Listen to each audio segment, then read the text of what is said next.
This is Dear Strategy, episode 119.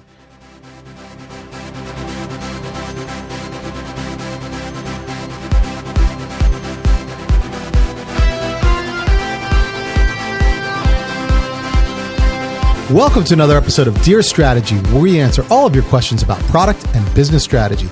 Real questions from real people in real companies, just like yours. Welcome back, strategy creators, to another great episode. This is episode 119. We are going to bring you another strategy story. These, again, are stories that are kind of ripped out of our personal lives, things that we observe about the way companies do business and so forth. And then we kind of talk about those strategically. These good approaches, bad approaches, what are the pros and cons, try and shed some light on some things that we might all be thinking about. And because of the nature of these stories, they're coming from our own personal experiences with companies. They're mostly based in the consumer space, retail space, which is actually good as well, because most of the clients I work with are in the business to business space, manufacturing, industrial, banking, things of that nature. And so it's kind of nice to talk about some of these consumer elements as well that might come into play. So the story that I want to talk about today is really a continuation of this theme that we've been talking about in several of these stories, which has to do with discounting. So we talked about companies that offer discounts, coupons that have certain brands that are eliminated or not applicable to those coupons, but it helps bring people in nonetheless. We've talked about companies that offer discounting as a regular part of their practice. They're always putting out the 20%, 15%, whatever coupons to try and bring people in because people feel like they're getting a deal that way. So another form of discounting that we haven't talked about is this idea of promotional pricing or introductory pricing. And that's what we want to talk about today. So I can give you specific stories on this. I have probably 3 or 4 of these a year, but one of them that I can tell you just recently happened was a piece of software. My son has just recently entered college, and there's a company that offers a student discount on a piece of software that he'll be needing for college. But what they do is they offer the student pricing for 1 year. And then in the fine print, it says after a year, the pricing goes up to the normal pricing of whatever. And, oftentimes people don't read the fine print. I didn't read the fine print and I happened to look at my last bill and the price was higher out of nowhere, right? Or seemingly out of nowhere. And then I went back and looked and I said, oh, this was an introductory price.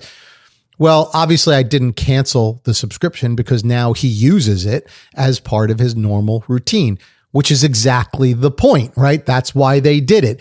They lured me in with a seemingly low price. Well, that's not such a bad price, right? That's okay. And now for the last year, he's built his entire, system on this piece of software. I can't very well cancel it now, right? So they got me. Another place that this happens a lot, and I have 2 examples. I have cable service, high-speed internet and cable TV and so forth. And I also have satellite radio. Both of them are services that I'm fairly happy with, but both of them gave me introductory prices for the packages that I'm currently on. And, a year later, I look on my bill and the bill is increased by some significant amount in both cases. And in those cases, they offered me an introductory price. But in those cases, it's pretty well-known fact that you call them up and you can negotiate a new price, a new quote-unquote package introductory price for maybe a new package, sometimes the same package, but a way that they'll keep you in the system. Many people don't do that. They just end up paying the higher price. So I guess that works for them. But that's a very common thing that you'll see as well. And there's a lot of different iterations of this, but you can see the common theme here is most of the time, these are for ongoing subscriptions of some type. And the reason that they do that is because they know they can lure you in with some introductory price. You now get used to using their product. And then when they raise the prices, you will either be very aware and pissed off, but you can't do much about it because you've kind of modified your life to be using this product, or you'll be fine with it because, you now think that the product is worth more than you're paying for it and you're good. That latter part, by the way, doesn't happen often, but I suppose it can. So that's part of what goes on here. So let's talk about why companies do this and whether it works or not. And this is a good strategy or not a good strategy and so forth. So The two main reasons that a company might employ something like this, number one is they're trying to gain market share. So if there's a new company that's coming into a marketplace and they're trying to lure customers away from one company to theirs, then one of the easiest ways to do that is by offering an introductory price. So you make a price so attractive that it makes somebody want to switch over to you. That gives them a chance to utilize your system, get used to your system, and hopefully get hooked on your system so that when you then go ahead and raise prices later, they're either not going to be upset or they're not going to be able to change, right? So that's, I'd say, probably the most common reason that a company would use promotional or introductory pricing. Another reason that companies would use this is if they're trying to get customers to try a new product or service. So let's say you're a company that has a customer base, you're releasing a new product, maybe it's a subscription service, a new level of service, whatever else. You're trying to get people to upgrade to that service. So you offer it at an introductory or promotional price, sometimes for a limited time period to get people to act, and then you get them to upgrade to that service. Again, same type of idea. Instead of trying to get them from another company, though, you're trying to get them from your own company, but you're getting them to try and go from one level of service to another level of service. And same basic reason is that once they're on that level of service, you're hoping that that level of service will now become their new norm, and that when it comes time for those prices to raise, they'll either be willing to pay the price or they can't really move because they've now reestablished their work habits to this new level of service. So that's kind of the second reason. The third reason I suppose a company could do this, although I think this is a lot less common, is if you want to have a touch point with a customer after a certain period of time. So let's say you're a company who wants to get a customer to try something new, or you want to lure them away from somewhere else. Those are obviously reasons that you would give them the introductory price. But maybe you're also giving it to them because you want to, after a year, be able to talk to that customer, right? Because you know that after a year, they're going to call you and say, hey, my pricing expired. Or maybe you have that as part of the plan that after a year, you tell them, call us up and, we'll give you new pricing for whatever package exists. I've actually had companies do this with me, right? Where they say they'll offer this introductory price. I say, what happens after the pricing expires? They say, well, the price will go up, but we want you to call us and we'll go ahead and give you a new deal. So what they're trying to do in that case is they're trying to talk to you, right? Especially very large companies don't get a chance to reach out and sell to customers individually.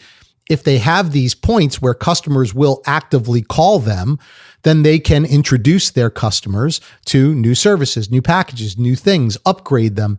And this is, I would say applicable in, let's say, the world like cable or satellite TV, satellite radio, things like that, where you are offering new packages, you are offering new services. Sometimes you're offering new equipment, but customers may not always know about that, right? They're just kind of getting set in their ways and they can go 6, 7, 10 years without ever upgrading. So having a point where they can call you to find out about the latest and greatest may not be necessarily a bad thing. So you can see that there are real and legitimate reasons strategically why companies would offer introductory and promotional pricing. And I can't say that from a strategic standpoint, any of them are bad reasons. But I can say one thing that I think companies often do wrong that turn off consumers, and I think they can rethink this as part of their strategy if they're doing promotional or introductory pricing. And that is trying to sneak it under the radar, right? So when you offer some type of introductory pricing, but then you're like not being upfront with customers about when that pricing expires, what the normal price would be after it expires, or you're just like kind of letting them sit for a year and you don't tell them when that price has expired. All of those things I think are problematic, right?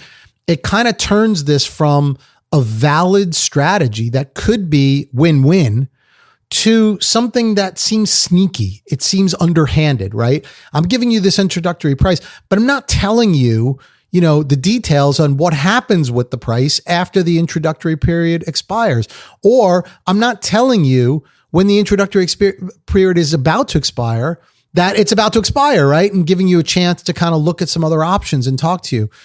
I'm not reaching out to you proactively during that introductory period to kind of find out what's going on and let you know exactly what the details are of when the promotional period ends. All of those things become underhanded. And so now it feels like you're trying to trap people or handcuff people or hook people in a covert way. And I think that's where companies go wrong with this. Introductory and promotional pricing is a good tool when you're above board and you're upfront. I don't think any customer doesn't like it when you're above board and when you're upfront. I had a discussion with a company not too long ago with this, where they offered me an introductory price. This was a case where they offered me an introductory price. I became a customer. Then they raised the price. This was a credit card payment. So it could have very easily gone under the radar, but I happened to see that, wow, my price went up by a huge factor one day. I called up the company. I said, this is something I'm not interested in anymore at this price. They, of course, immediately got me over to their retention department, in which case they started to sell me on a new package and said, yeah, we can offer you a new introductory price and a new promotional price and whatever else. I said, okay, that sounds good. But what is going to be the price when the promotional period ends, which happened to be a year? Because I know that after a year, again, I'm going to have forgotten about this conversation. So I want to know so I could write it down. What is the price when the promotional period ends? That very simple question could not be answered by this company. You couldn't believe how difficult it was to get that answer. They had to put me on hold for a long time, get their supervisor, understand this and that, the other thing. They didn't know what the normal price of this package would be. And I finally got the answer and I wrote it down so that now I know next year I can make this decision. But, that's just part of what I'm talking about. Like, be upfront, have that information right there. Like, this service is usually X dollars. We're offering a discount for a year of this. This is what you could expect to pay when the discount ends. And by the way, just before the discount ends, we're going to call you and make sure you're happy and make sure you want to stay on the plan and so forth. And if you don't want to stay on the plan, we'll look for something else that works for you. Wow, what an experience that would be if any company did that, right? So that's kind of what I wanted to make sure that I put on the radar. Introductory and promotional pricing are good things. That's not the problem. The problem is the way companies execute on that. And with just a couple of tweaks, they can make that a lot better. So this advice is really for companies that are thinking about doing this, whether you're large or small, whether you're subscription or not. Usually this does apply to subscription-based services. When you're doing introductory promotional pricing, it's a great tool. It does help to bring people in. Just be upfront about it. Be honest about it. Be above board. Let people know what they're getting, when they're getting it, for how long they're getting it, and check in with them after the thing's about to expire. All of those things will make so much difference that will actually make customers want to work with you rather than have the opposite effect, which I'm afraid is what a lot of this promotional and introductory pricing does in the end. So that's the story. That's the advice. Hopefully that's helpful if you're trying to incorporate this into your strategy. Again, don't be down on introductory or promotional pricing. Just do it right. And I think you'll have a very good experience, and so will your customers. So if you're interested in anything that we talked about here, or maybe you want a little bit of extra help with your company and executing some of these things, go ahead and go to the company that, or the website of the company that sponsors this show, the company that I founded and own and work for, and that is Strategy Generation Company. So go to strategygeneration.com and you can learn about our training, our tools, our toolkits, all kinds of things that we offer for you. And I think you'll be really happy with what you see. Also, go out to dearstrategy.net. You can go ahead and click on the blog link, and that will take you to the blog post that goes along with this episode and every single episode that we record. So we hope you'll take advantage of that completely free resources. Well, while you're doing all of that, please don't forget to make time for the plan. We'll see you back here on another episode of Dear Strategy. Thanks for joining. Thank you for listening to Dear Strategy with Bob Caparelli. To learn more or to submit a question to be featured on our show, please visit us at dearstrategy.net.